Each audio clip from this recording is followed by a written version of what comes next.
Hi friends, welcome back to జేవేర్ officials. నేనైతే YouTube చూస్తుండగా నాకైతే ఒక వీడియో కనిపించిందండి. ఒక డ్రెస్ చూసాను, అదైతే నాకు చాలా బాగా నచ్చి ఆర్డర్ చేశాను. ఈ ఛానల్ నుంచి నేనైతే ఫస్ట్ టైం ఆర్డర్ చేశానండి.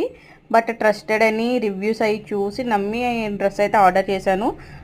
నేను ట్రస్ట్ చేసినందుకు చాలా మంచి సూపర్ క్వాలిటీతో అయితే డ్రెస్ వచ్చిందండి. ఇదైతే 2 pieces dress, top and dupatta అయితే 2.5 మీటర్స్ వరకు ఉందండి. క్వాలిటీ చాలా బాగుంది. దుప్పట హైలైట్ అండి. డ్రెస్లో సీక్వెన్స్ తోటి అయితే వచ్చింది. దీని కాస్ట్ 750 రూపీస్ పడిందండి నాకు, ఫ్రీ షిప్పింగ్. క్వాలిటీ అయితే చాలా బాగుంది. మీకు ఎవరికైనా ఈ డ్రెస్ నచ్చినట్టయితే డ్రెస్ డీటెయిల్స్ కావాలంటే కామెంట్ చేయండి, నేనైతే డీటెయిల్స్ చెప్తాను. డ్రెస్ అయితే చాలా చాలా బాగుందండి. బట్ ఫస్ట్ టైం వాష్ చేసినప్పుడు అయితే కొంచెం కలర్ అయితే దిగిందండి. బట్ అంత వేరియేషన్స్ ఏం లేదు, లైట్గా దిగింది. క్వాలిటీ అయితే చాలా బాగుంది. నేనైతే రికమెండ్ చేస్తాను. ఎవరికైనా డీటెయిల్స్ కావాలంటే కామెంట్ చేసేయండి.